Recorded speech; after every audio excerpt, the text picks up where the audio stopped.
نحمده ونصلي على رسوله الكريم أعوذ بالله من الشيطان الرجيم بسم الله الرحمن الرحيم رب اشرح لي صدري ويسر لي أمري واحلل عقدة من لساني يفقهوا قولي.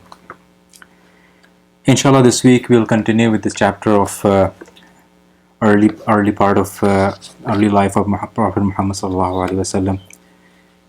We talked about the early part of this chapter. We talked about the babyhood of Muhammad sallallahu alaihi wasallam, the death of his mother, the death of his father, grandfather, and the Bahira, the monk. These few events we discussed in the last talk.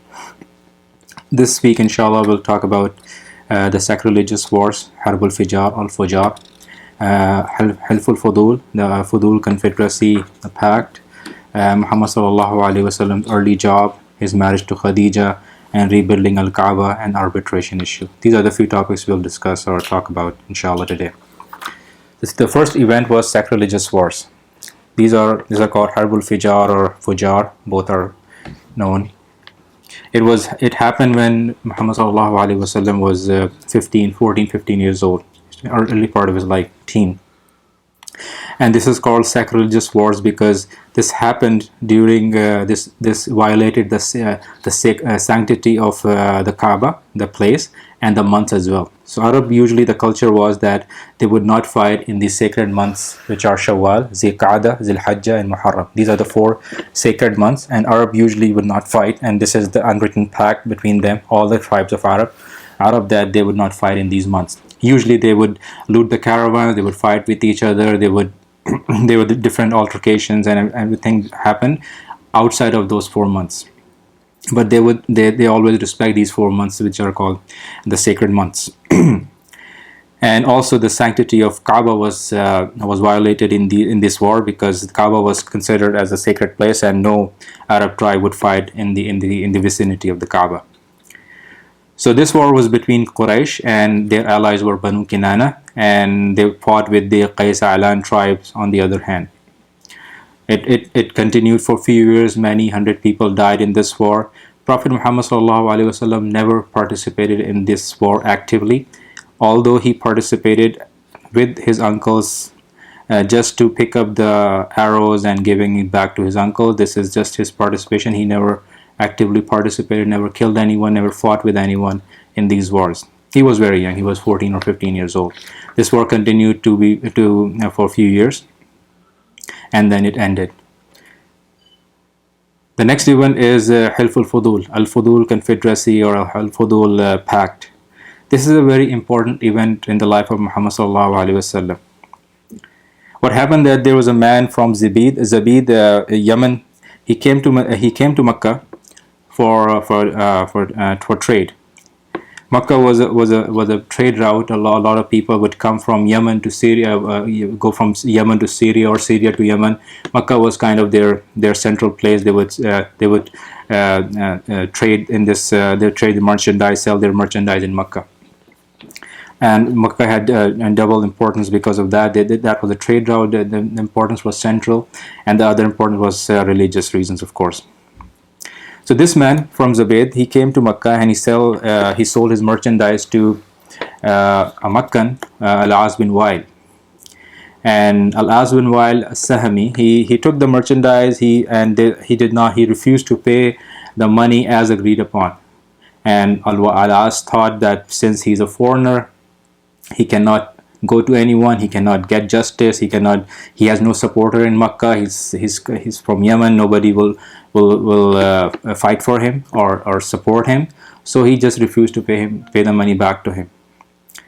But that man actually he wanted to fight back, and he said he climbed up the mountain, and he started shouting and crying and asking for help, and saying recited different poetry of complaining about the injustice of that man.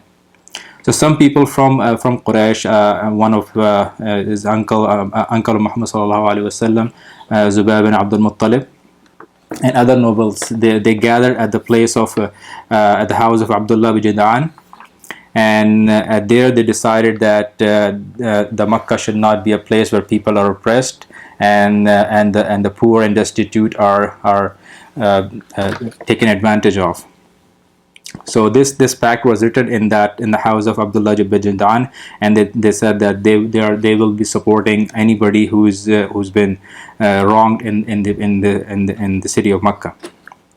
So this pact is written, and the importance of this pact is that after prophethood or given, when the mantle was given to Prophet Muhammad sallallahu alaihi wasallam, the mantle of prophethood, he said, there's a narration, he said, I witnessed a confederacy in the house of Abdullah bin Jadaan. It was more appealing to me than herds of cattle. Even now, in the period of Islam, I would respond positively to attending such a meeting if I were invited. So these words are very important because, as I mentioned before as well, this is the Sirah, learning of Sirah or reading of Sirah is not storytelling. We are not telling stories to entertain others. This is not entertainment. We are drawing lessons from these events, and the main event is that Muslims, whether they are living in a society where they are in minority or in majority, they have to stand up for justice. They have to stand up for the oppressed. They must confront the oppressor, and they always stand up for the oppressed. So this is a society where Muhammad sallallahu alaihi wasallam is living in a society where the majority, or at that time, all were non-Muslims. But he said that even if I'm a Muslim, even at the head of state, if I'm called for this support, if I'm called for this help, I would definitely go there and help them. So we can drive lesson that even Muslims living in a non-Muslim society, if there are people who are oppressed, we must stand for justice, and and if there are people who are helping them, we must support them. So this is the lesson we can drive from this event. Helpful for those. The next topic is Muhammad sallallahu alaihi wasallam's early job. Muhammad sallallahu alaihi wasallam had no particular job at his early age, but it was reported that he worked as a shepherd for Bani Sa'd in Mecca. So initially he had no job, no particular job. He used to shepherd the sheep of Bani Sa'd in Mecca. At the age of 25, there was a woman, Khadija bint Khuwailid radiyallahu anha. She was a businesswoman, and she would usually hire men and send them to do the business for her, send them to Syria or Yemen or other places for doing business.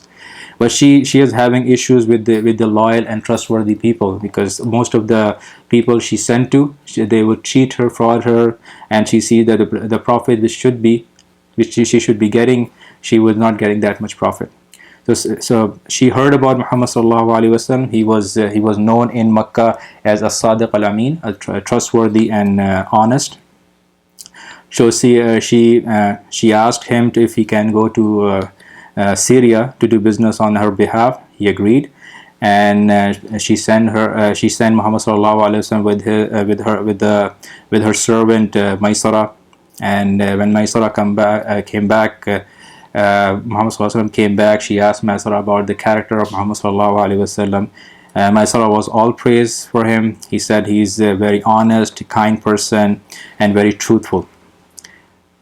She already heard good words from Muhammad sallallahu alaihi wasallam, and this is confirmed with the first trade of the first caravan she sent. So she asked Muhammad sallallahu alaihi wasallam for marriage.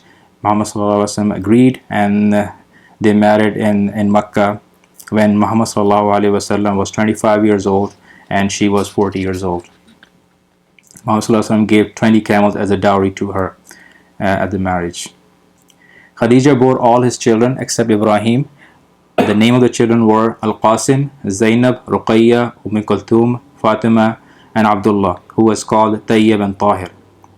All his sons died in their childhood, and all the daughters except Fatima died during his lifetime. Fatima died 6 months after his death. All his daughters witnessed Islam, embraced it, and immigrated to Medina. So this is the marriage with Khadija radiallahu anha. Next event is the rebuilding Al-Kaaba and the arbitration issue. So when the Messenger of Allah sallallahu alaihi wasallam was 35 years old, Quraysh started rebuilding Al-Kaaba. So Kaaba, definitely an old building, and there was a storm just before this event. There was a flooding, and since Kaaba was in the lowland, all around it are mountains. So all the water came through it. There was flooding, and there were some cracks in the building on the walls of the Kaaba. So, and it was very low building. The height, the maximum height of the building was 6.3 meters, and it was easy to, and there was no roof in the building, and people, there were thieves who would jump in the building and they steal the treasures which were inside the Kaaba. So the people of the leaders of Quraysh decided to rebuild it and with the roof, and make it a little higher than it usually was. But they decided that since this is Kaaba, this has religious importance, so they would not use any corruption money. They would not use the money of riba. They would not use gambling money for the making of rebuilding of Kaaba. And because of that, because of this reason, they did not have enough money to rebuild completely. The initial shape of Kaaba was not square; it was rectangular, and in one northern part of Kaaba was a semicircle, semi-arc. It's not exactly rectangular. The northern wall is semi-arc or semicircular shape. So because they did not have enough money, so they did not build complete Kaaba. Rather they left part of Kaaba, which is the semi-arc shape, and they make it in square shape. Which is definitely, there's a wisdom of Allah as well, that if they make it complete, all the walls are made, then these days Muslims who cannot go inside the Kaaba, they could not pray. But now Muslims who cannot go inside still can pray in Hatim area and still can get reward for praying inside the Kaaba. So during that, the construction of Al-Kaaba, initially nobody wanted to, for constructing a new building, they had to demolish the old building. Nobody dared to go inside, dared to go and demolish and be the first one to demolish the wall of Kaaba. So eventually Al-Walid bin Al-Mughira dared, and he went with his children and demolished the first wall of the Kaaba. When people saw that nothing happened, Allah's wrath, Allah did not punish them for demolishing the Kaaba, so they thought this is a good thing, and they started demolishing the remaining part of the Kaaba, remaining walls. So once Kaaba is constructed, now there is an issue and altercation who will put the sacred stone, the black stone. Because this is a sacred stone, everybody wants to put that themselves.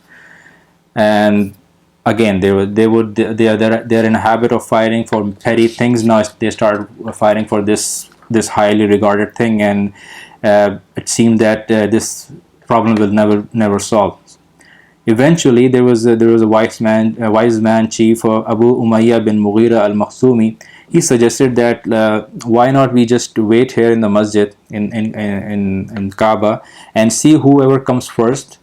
We will let him decide, let him decide who should do that. And by the will of Allah, the Prophet Muhammad was the person who entered the first. When they saw him, they said, Al-Amin, Al-Amin, this is the person, we trust him, and he would never be unjust to anyone.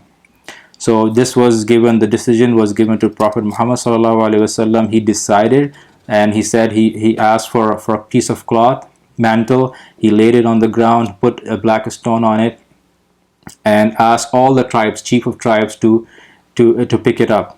And all the tribes picked it up, and they bring it to near the wall where it needs to be placed. There he placed from his blessed hand, and this way the important issue was resolved.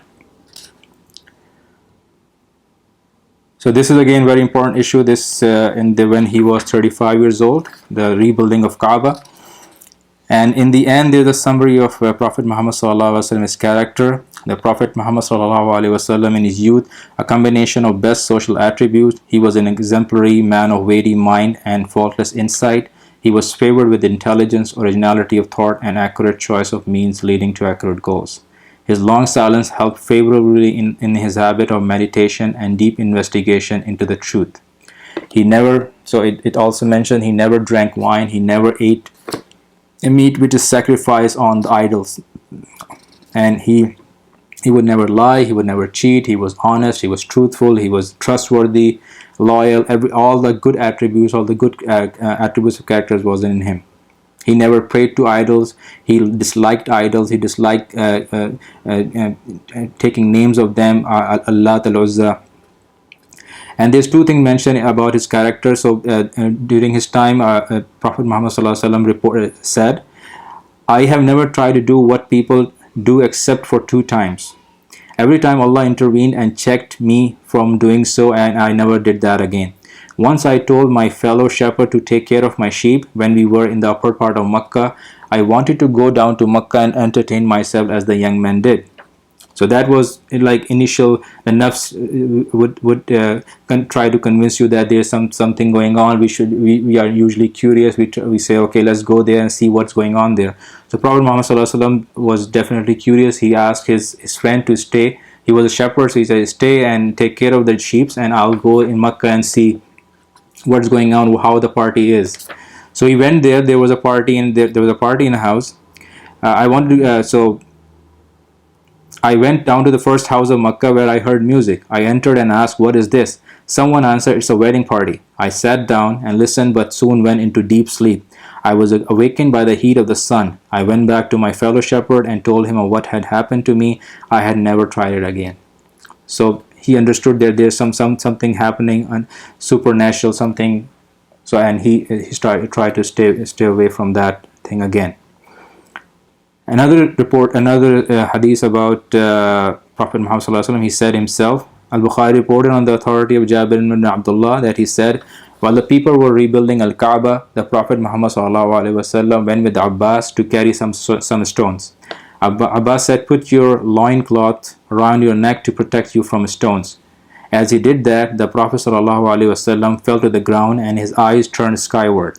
Later on, he woke up and shouted, my loincloth, my loincloth. He wrapped himself in his loincloth. In another report, his loins were never seen afterwards. So Allah definitely protected him and his character from all kind of corruption while he was not a prophet. So the chapter ends here. Inshallah, we'll continue next week about the era when Prophet Muhammad was given the mantle of prophethood and events after that. سبحانك اللهم وبحمدك نشهد أن لا إله إلا أنت نستغفرك ونتوب إليك.